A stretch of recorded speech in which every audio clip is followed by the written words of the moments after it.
Magnolia. I love this film. This film is awesome. This used to be my #1 film of all time. However, it's not for everyone. It is an 18, or in America it's an R-rated film. It's very deserving of that rating. The language in this film is absolutely atrocious, mainly from Tom Cruise's character, but there's a very good reason for this. This guy's a misogynist. He almost hates women, or at least that's how it appears.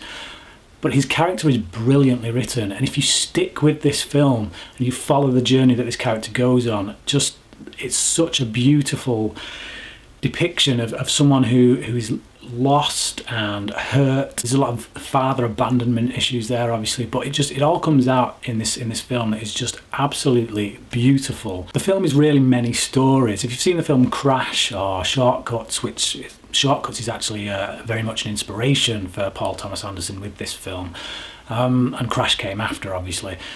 But those films, that they have these kind of different narrative strands going on that at some point during the film kind of crisscross, so it makes a whole, cohesive whole, really. And that's what this film is like. It has many stories, like different things going on all over the place, and every so often they crisscross. Characters kind of come across each other's paths, and their stories just kind of like little bits here and there peek in and out of each other's stories. You've got the child who's been forced into these game shows by his father, this domineering father, who doesn't really see who his son is. He just sees him as this tool, really, to live out his own fantasy of his son winning these game shows, and he just pushes it on him. Then you've got Tom Cruise's character who plays this. He's like an inspirational speaker for men to seduce women. He does these tutorials called Seduce and Destroy.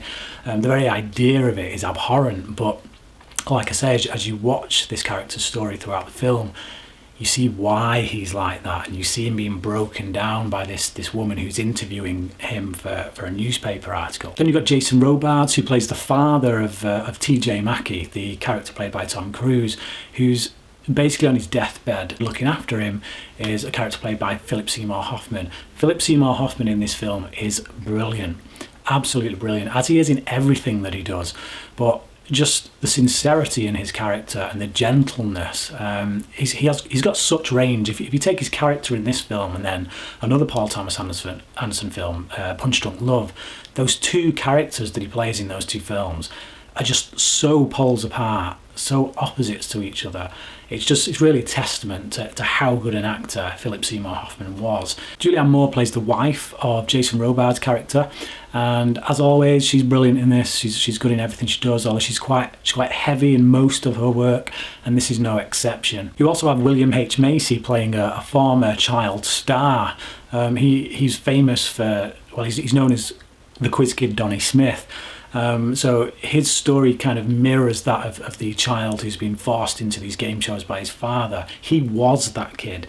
So now we essentially are seeing what this kid could potentially grow up to be. He's a damaged person. He's searching for love, and probably in all the wrong places. He doesn't know who he is. He's lost his identity, and that's because of the fame game. It's just because of all these pressures that were put onto him for being this kind of famous kid celebrity. And we really do learn a lot from his character, as we do from the rest of the characters, about what this story is really all about. Then we come to my two favourite characters in the film, played by John C. Reilly and Melora Walters. Their characters, Claudia Gator and Officer Jim Curring, are just these, again, broken characters who happen to meet, and the most unlikeliest of love affairs kind of begins, because she's this really messed up kind of drug addict, and he's an officer of the law, obviously, so that the two just don't really gel. But when you watch the film and you see them together, the chemistry and the relationship that builds there is just such a beautiful thing to watch. It's so well written, it's so beautifully acted, and I really do love these characters. I identify with Jim Curring, John C. Reilly's character, so much. He's a Christian character. I'm also a Christian, and what I love about what Paul Thomas Anderson has done here with this character is he's not made him into a joke. He's not a religious nut. He's not some crazy Christian, but he's also not a holier than thou do-gooder. He's just an average Joe who's trying to do right by other people and live a faithful life. And I really admire that. And I love how he interacts with the other characters in this film. Like I say, beautifully written and beautifully played. Now, I've not talked about all of the characters in this film. There are a few more. Philip Baker Hall is in this film, and he's great as well. But like I say, it's a really big tapestry that we're playing with here. This film runs at 3 hours long. There's an awful lot of characters to wade through. But if you're willing to wade through, if you're willing to just get on board this journey, so to speak, it's such a rewarding trip. It's not an easy trip. It's not an easy viewing, it's got to be said, particularly, as I said, due to the character played by Tom Cruise, some of the language. If you don't have a strong disposition for foul language, this probably isn't the film for you. I think it is warranted in his character.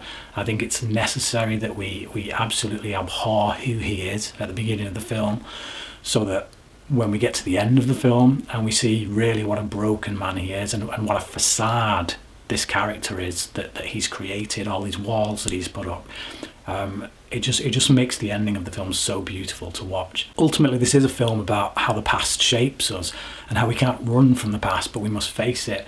And it's also about how we as human beings need to treat each other better. Writer-director Paul Thomas Anderson once said that he will probably never make another film as good as Magnolia. A lot of people will probably disagree with that and cite There Will Be Blood among others. But I'm inclined to agree with Paul Thomas Anderson's statement. I do think this is his best film among many brilliant pieces of work that he's done. The script that he's written is just absolutely flawless, and the direction is just spectacular. The film also has a great soundtrack too, with the orchestral score by John Bryan that really suits the piece, and some really well-suited songs that Paul Thomas Anderson chose from Amy Mann that really do sit in well with the film. Particularly there's a standout song, Save Me, and you really do have to see the scene in which that is used just to really appreciate it.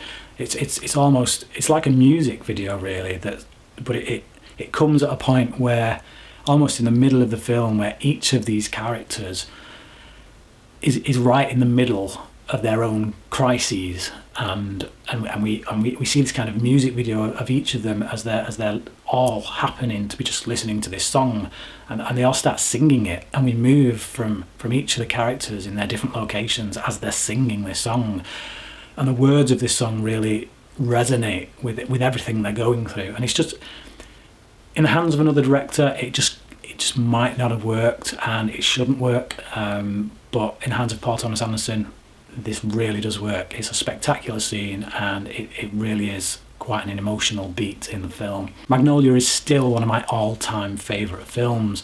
I give this film a 10 out of 10. Have you seen Magnolia? And if not, why the heck not? What's your favourite Paul Thomas Anderson film? Comment below and let me know. And hey, if you like this video, click the thumbs up and maybe subscribe to the channel. Until next time, thanks for watching.